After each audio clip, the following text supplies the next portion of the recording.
We also have another special guest, Alaska Lieutenant Governor Kevin Meyers, and now he will address us.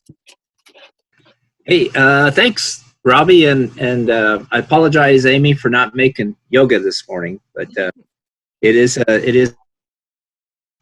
strange being here in front of a computer talking to you all, but we're doing the best we can. The good thing is I'm able to wear, I don't know if you can tell, I got my Alaska Grown sweatshirt on. I haven't been shaving, and it's I had my dog on my lap here a little bit earlier, so it is kind of relaxing and different, but these are definitely trying times for us, and certainly your industry is one of our bright spots, and we want to do everything we can to support you. Our economy was doing so well in 2019, and this year now it's not looking very good. When you look at what's happening to the oil prices, and when you look at what's happening to the tourism and the hospitality industry, and even the fishing industry has been adversely impacted by this virus.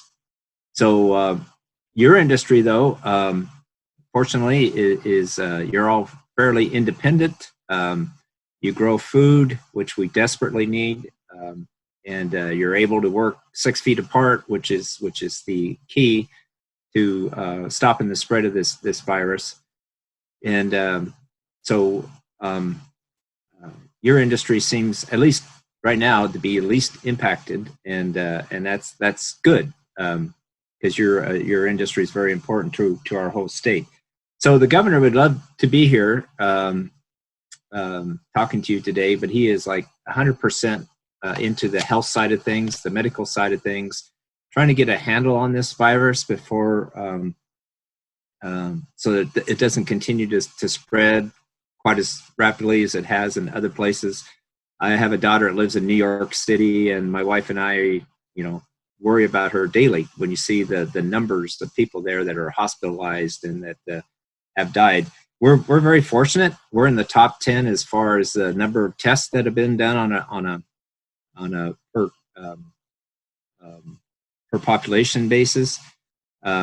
We have had up to 100. We've had up to 147 tests positive, but only 13 have required hospitalization. I think the number actually in the hospital still is about 9, so they are recovering.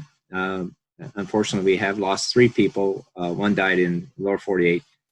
But anyway, all these numbers are available on the state's website, and so I would encourage you to go there. You can not only find about the update on the health, but also on what's going on the economic side.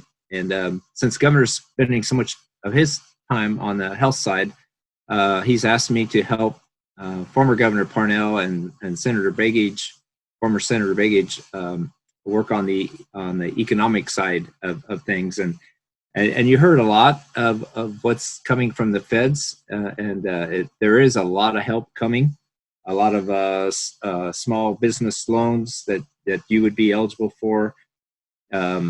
As the Senator Murkowski said, $1,200 per person if your income's under $75,000, and there will be $1.2 billion coming to the state, and that is to be used on expenditures the state has had to make to fight the virus. That could be used for makeshift hospitals, that could be used for more medical supplies, etc. It's pretty wide open on how we can use that. I guess the thing that, and also I want to thank you all. I know some of your members in your industry are involved with the CBD and the growing of cannabis, and I know they have been making some hand sanitizer, and I don't know if they're selling that or giving that away, but that's we can't get enough of hand sanitizers and protective equipment, as well as ventilators seem to be the big item that's in short supply right now. So my concern, and I haven't got an answer yet, is what's going to happen with the farmers market, the Saturday markets that have become, or Wednesday market. I don't know. We seem to have a lot of them here in Anchorage, and they're very popular, and we want them to continue. And in my mind, they're not any different than a grocery store, but we have not. I have not seen a ruling on that yet, because there is some concern about getting a lot of people together in close confinement. So impact the farmers market.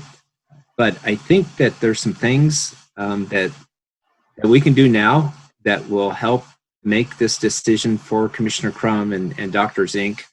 If we can start thinking about maybe limiting the number of people that are allowed to go into the market at any given time.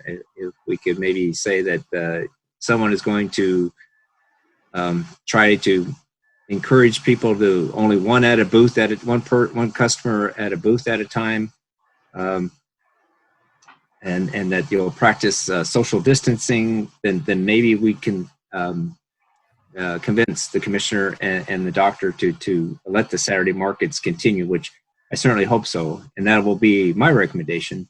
But again, we're trying to keep all Alaskans safe. So whatever you can do, maybe proactively, to convince the commissioner and the doctor that you got this and that you can do it safely, I think that will help them with their decision. So with that, I don't know if we have time for questions, but that's kind of a quick update on what's going on. I do think, again, as I mentioned, we had a strong economy going at the beginning of the year. Now we're hoping just to stabilize it, so that once we get past this virus, businesses can get back to business and our economy can start growing again. And so that's primarily been my focus. So I don't know that I could answer many questions on the medical side, but like I said, they do keep the webpage, State of Alaska webpage, pretty current, and so I think any questions there could be answered. So thank you again for having me. This is kind of weird seeing myself on the screen here, but I guess that's the new way. Thank you, Lieutenant Meyers, for being here. I think we have one pretty significant question that from the audience. So our Farmers Market Association has been working with the DEC, Food Safety and Sanitation Division, to come up with some recommendations for you guys to consider when making that decision on if markets can stay open and are considered essential. So we are wondering when you guys might be able to make that call and make it declare markets essential, so we can go ahead and make these changes that need to happen. Yeah. So who have you been working with, Robbie? Because I did put a message into Commissioner Crum last night, and I have not, as of this morning, have not heard a response back, and so I don't know that they've made that decision. Right. Yeah. We've been talking with the Lorinda Laka she's based in Fairbanks, and she's in charge of food safety and sanitation. So okay. Yeah. So we've been gathering information from all the states around the nation that are still operating and gathering their best practices and recommendations. Yeah, I think we're all very hopeful that in a couple of weeks that we'll have a better feel for the spread of this virus, and that hopefully that it's played itself out. I may be overly optimistic, and then everything can continue this summer but I think we have to plan for the worst right now, because there are so many unknowns that you can do to convince Commissioner Crum that you can do this safely. And I don't I know some of the stores now have gone to plexiglass. That might be a little hard to do, but maybe a sheet of plastic or something. I'm not sure, but I will continue to try to get an answer to this. And again, I think they're putting it off because they're trying to get a better feel for what if this virus is going to continue to spread, which we do anticipate it will, especially in the next couple of weeks. But then if it's played itself out, then yes, you should be able to continue as normal this summer. But I think it's just too early to tell. But again, whatever you can do to convince them that with or without the virus, you can put on these markets safely. And again, I think your strongest argument is that the grocery stores are still open. They for essential food, and that's what you're doing as well. Thank you. Thank you for your support of our markets, and thank you so much for taking the time out of your day. I know you guys are super busy. So thank you for being here. Well, thank you, Robbie. And like I said, as most of you know, I'm born and raised on a farm in Nebraska with livestock and crops. So farming has a soft spot in my heart, and certainly the governor who lives in the Matsu Valley understands and knows how important farming is to the overall economy. So yes, the governor and I are very supportive of your industry, and we definitely want to help any way we can. Well, Lieutenant Governor Meyer, thank you. And if you could end by telling us your favorite Alaska grown food, that would be amazing. And which markets you shop at. I got to say, I like the carrots a lot. I don't know how many of you guys know Bill Stoltz. Used to be Senator Stoltz, and he used to bring carrots in all the time from the Matsu Valley, and they're just so sweet and delicious. That's definitely my favorite. And as far as the Saturday market goes, which one?